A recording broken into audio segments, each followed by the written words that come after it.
जीवन हमें एक मौका देता है, इसलिए जब भी सही कॉलेज चुनने का समय आए तो सिर्फ मंगलायतन यूनिवर्सिटी आपके बेहतरीन भविष्य और सर्वांगीण विकास के लिए।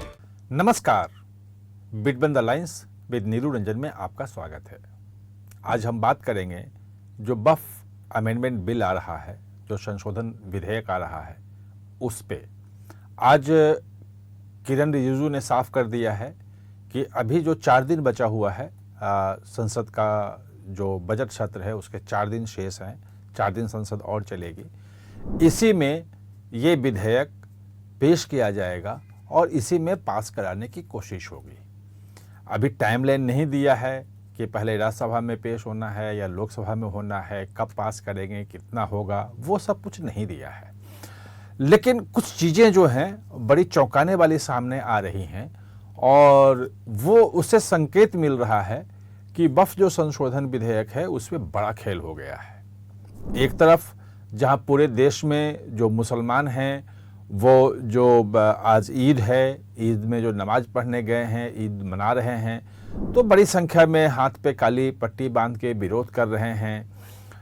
जो किरण रिजिजू ने कहा कि बहुत सारे लाउड स्पीकर से लोगों को बरगलाया जा रहा है कि आपकी मस्जिद छीन ली जाएगी, आपके जो हैं बाकी चीज़ें छीन ली जाएंगी।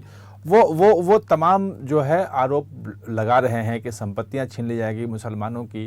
तो ये उन्होंने कहा कि ये गलत चीज़ है और ये मुसलमानों के पक्ष में है, लेकिन ये नहीं है खेल। ये तो सरकार शुरू से कह रही, जिस दिन जब इस बिल को लाया गया था पिछले साल ही मानसून सत्र में और जब इसको जेपीसी में भेजा गया था तो उस वक्त भी सरकार ने यही तर्क दिए थे कि ये मुसलमानों के हित में है। कोई मान नहीं रहा। खेल दूसरा हो गया है। खेल ये हो गया है कि केरल का जो कैथोलिक बिशप काउंसिल है उसने इस बिल का समर्थन कर दिया है और ये कहा है कि सभी लोगों को इस बिल के समर्थन में वोट देना चाहिए। अगर कैथोलिक बिशप काउंसिल कह रहा है, इसका मतलब कि एक ईसाइयों का बड़ा संगठन जो है और ख़ास तौर पे केरल का, वो इसके समर्थन में उतर आया है। दूसरी जो चौंकाने वाली बात यह है, जो आज दावा किया है किरण रिजिजू ने, जो अल्पसंख्यक मामलों के मंत्री हैं, उन्होंने कहा है कि बहुत सारे सांसद जो हैं, जो विपक्ष के सांसद हैं, वो भी इस बिल के पक्ष में हैं। वो चाहते हैं कि ये बिल पास हो और जो बफ कानून अभी है उसमें संशोधन हो।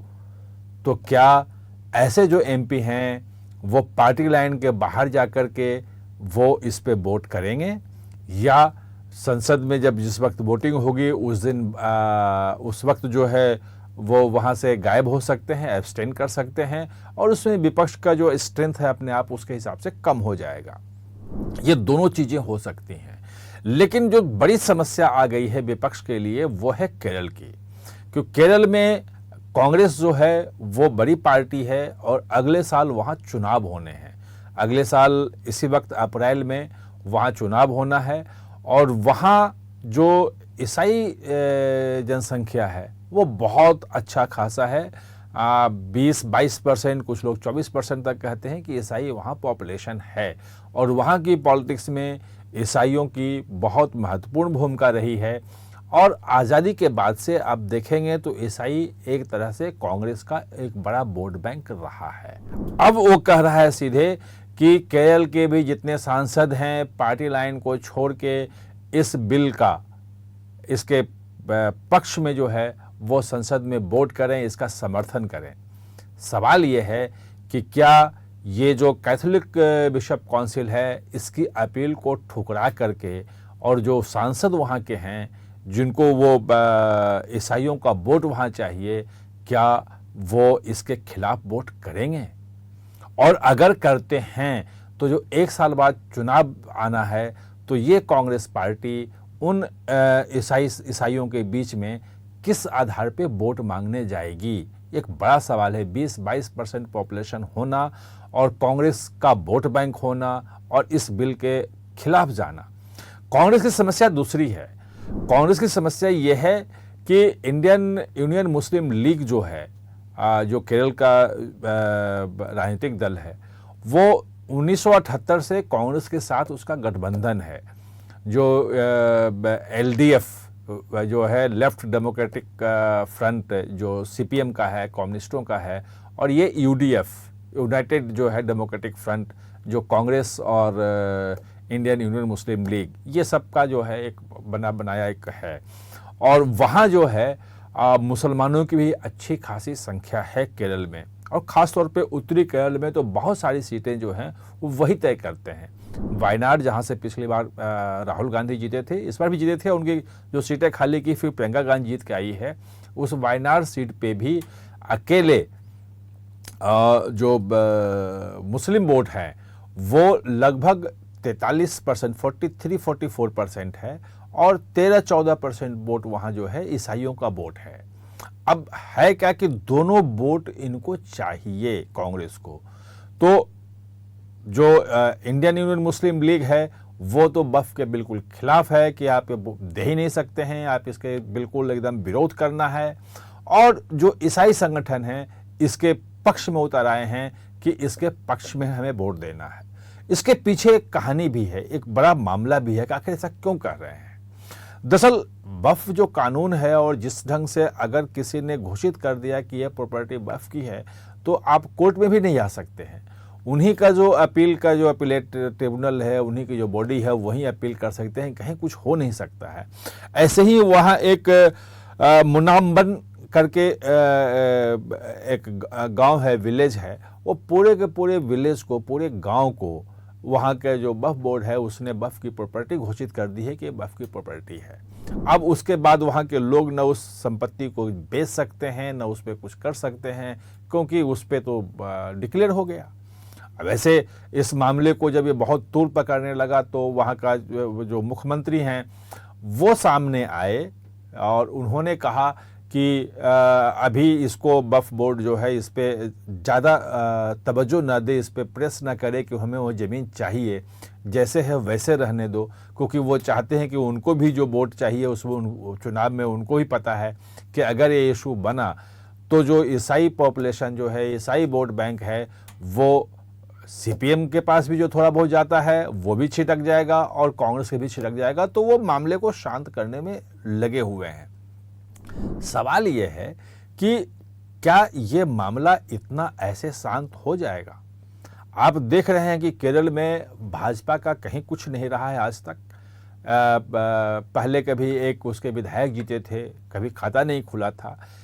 इस बार जो 2024 का इलेक्शन था लोकसभा का, उसमें एक बड़ा इशू बन गया था जो ईसाइयों के बीच में था, वो लव जिहाद का बन गया था कि मुस्लिम जो हैं वो ईसाइयों की लड़कियों को लव जिहाद में फंसाते हैं, उन्हें कन्वर्ट करते हैं। उसमें फिल्म भी आ गई थी और तमाम जो चर्च हैं उसमें वो फिल्में दिखाई गई थी। ये लगा था कि बड़ा मुद्दा बनेगा और कुछ बिशप जो हैं, आर्क बिशप जो हैं, वो उन्होंने अपील भी की थी कि ये फिल्में दिखाई जाए, एक बड़ा मुद्दा है।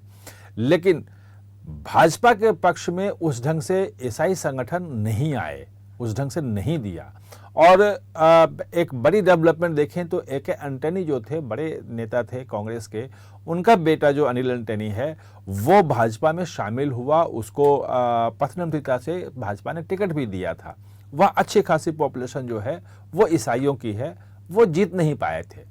जो पिछली बार आया था के सुरेंद्रन को जितना वोट आया था उससे भी कम वोट उनको मिला, यानी कि ईसाई वोट उस समय नहीं टूटा था। लेकिन अब चूंकि जो केरल का जो कैथोलिक ईसाइयों का जो सबसे बड़ा संगठन है, बिशप काउंसिल है, उसने चूंकि अपील की है, तो ये पूरे ईसाई समुदाय के लिए अपील है।